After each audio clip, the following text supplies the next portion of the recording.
사무엘하 22장 36절에서 42절까지의 말씀 같이 함께 한 절씩 읽겠습니다. 주님께서 구원의 방패로 나를 막아주시며 주님께서 안전하게 지켜주셔서 나의 담력을 키워주셨습니다.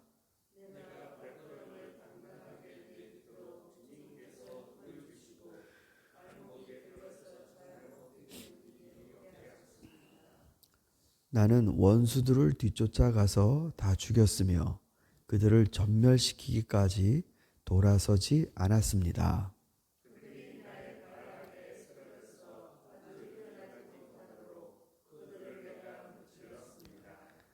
주님께서 나에게 싸우러 나아갈 용기를 북돋워 주시고 나를 치려고 일어선 자들을 나의 발 아래서 무릎 꿇게 하셨습니다.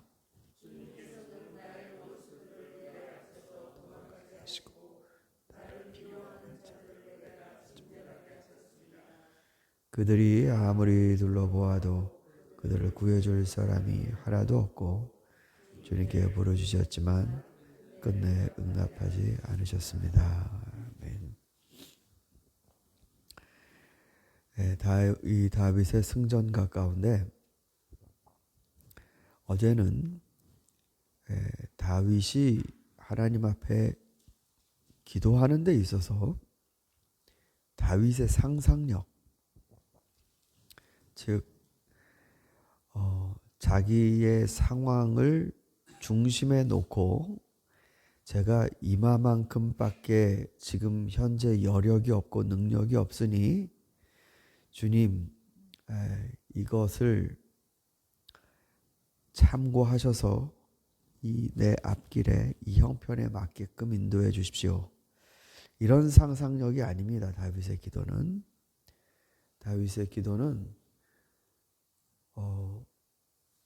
자기를 변형시켜 달라는 그런 기도입니다. 그러니까 새 힘을 주십시오.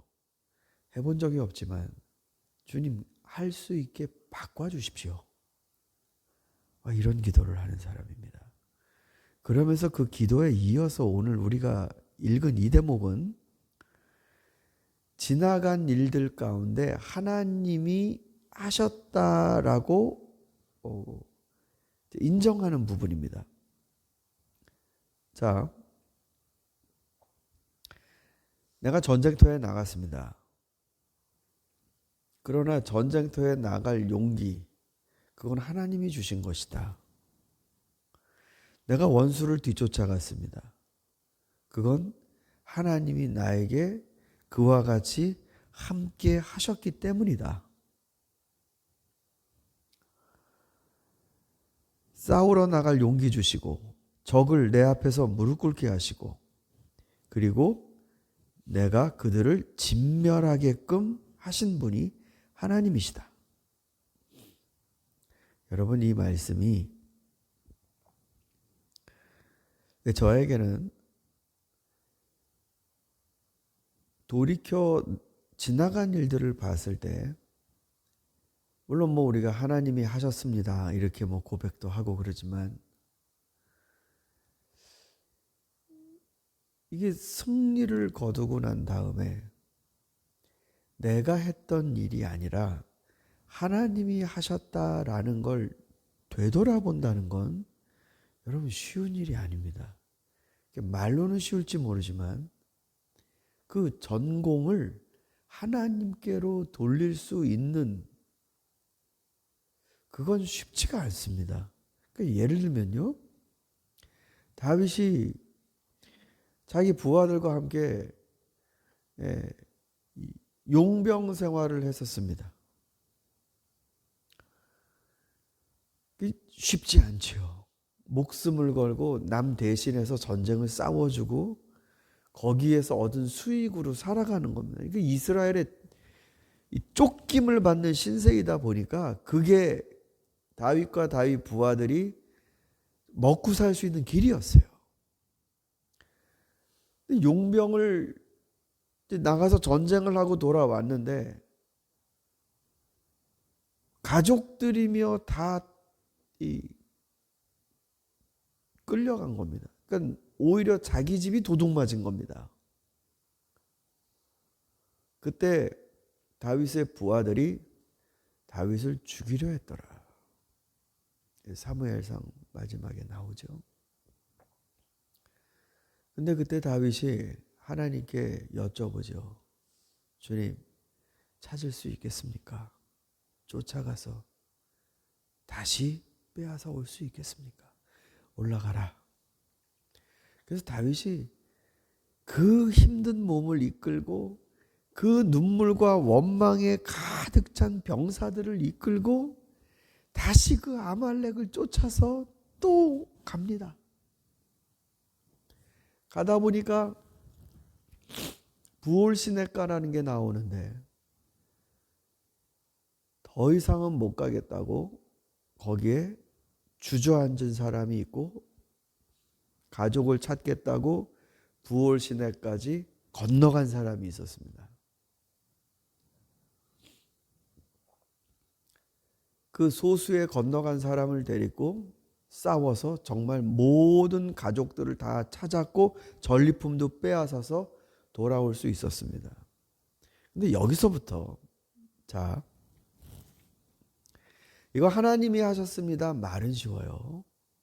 그러나 다윗에게 있어서는 이게 말이 아니라 실제였습니다. 거기에서 모든 걸 찾아갖고 왔는데 부하들이 그런 겁니다. 그 부올시내가를 넘어간 부하들이 우리가 더 많이 고생했으니까 이 사람들한테는 처자식만 주고 아말렉에게서 뺏은 건 우리끼리 나누어야 합니다. 이랬습니다. 그랬더니 다윗이 아니다. 똑같이 나눈다 그랬습니다. 왜 그런 줄 아십니까? 너희들이 시냇가를 넘어갔고 전쟁을 하고 이겼던 건 하나님이 하셨기 때문에 너희가 이긴 거지 우리가 해서 이긴 게 아니다. 그러니까 하나님이 여기 앉아있는 자들이나 우리나 다 똑같이 계셨던 것이다. 이렇게 얘기하는 겁니다. 그러면서 똑같이 나누라고 그랬습니다. 그러니까 하나님께서 하셨다라는 게 말로만이 아니라 다윗에게는 이게 현실이었습니다. 너가 잘한 게 아니고 하나님이 하신 것이다.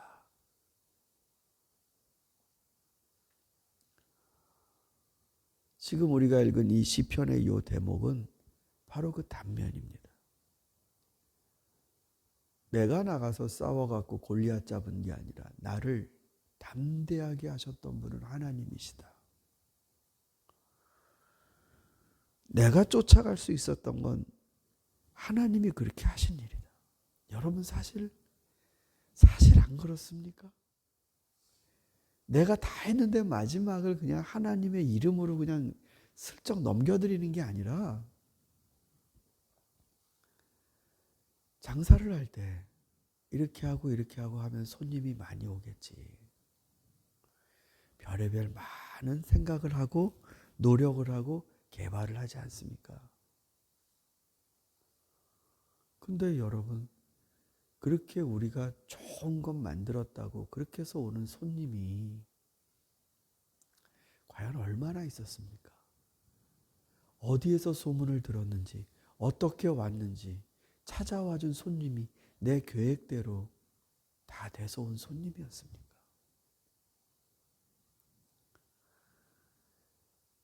농부가 농사를 져도 그 사람이 기가 막히게 설계를 해갖고 수확을 거둔 겁니까? 실제로 하나님이 하신 일이 많지 않습니까? 시편 124편을 보면요. 우리 한번 찾아볼까요? 124편입니다. 시편 124편.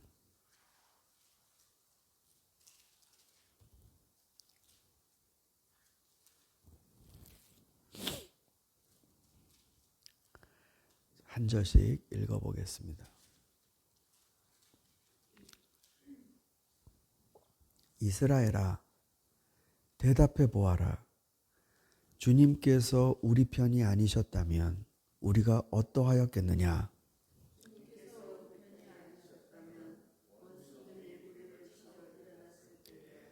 원수들이 우리에게 큰 분노를 터뜨려서 우리를 산채로 집어 삼켰을 것이며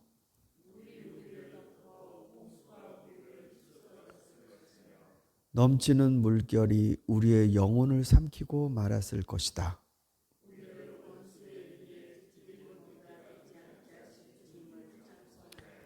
새가 사냥꾼의 그물에서 벗어남같이 우리는 목숨을 건졌다. 그물은 찢어지고 우리는 풀려났다. 천지를 지으신 주님이 우리를 도우신다. 주님께서 우리 편이 아니셨다면 우리는 어떠하였겠느냐. 이 다윗의 말입니다. 하나님이 만약에 내가 골리앗이라고 생각해서 날 잡으려고 하셨다면 어떻게 됐을까? 하나님이 골리앗 편이 아니라 내 편에 서셔서 이기신 거죠. 그러면서 별의별 일을 다 들이댑니다. 물이 우리를 덮어 홍수가 우리를 휩쓸어 갔을 것이다. 그러니까 평안하게 지금 물이 범람하지 않고 이렇게 살아가는 것도 주께서 우리를 은혜 가운데 인도하신 것이다. 여러분 어저께 뉴스를 봤어요. 바그다드요. 이란의 수도 아닙니까? 수학 선생님이 길거리에 나와서 물을 팔고 있습니다. 생수를. 지금 전기가 안 돌아간답니다. 거기 폭염이 50도래요. 교통순경이 아스팔트 위에서 이 차량 통제를 못합니다. 신발이 녹는다고. 거기 위에 있을 수가 없대요. 유럽은 또 얼마나 큰 폭염이 찾아왔습니까? 여러분, 그러나 우리가 보낸 어제는 얼마나 날씨가 좋고 아름다웠습니까? 여호와께서 우리를 돌보지 않으셨더라면. 다윗은 별의별 게 다 하나님이 하시는 일로 보이는 겁니다. 여호와께서 함께하지 않으셨더라면. 사랑하는 성도 여러분, 특별한 은혜를 주셔야 주셨다. 그렇게야 볼 수 있는 눈이 있고요.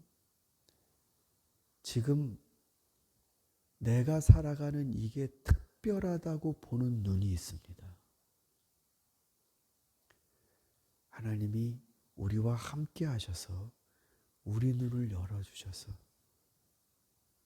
하나님 은혜 가운데 살아가고 있다는 것을 확신하고 감사하고 또 세상에 그 은혜를 나누는 그런 성도의 삶을 살 수 있기를 소망합니다. 우리 함께 기도하겠습니다.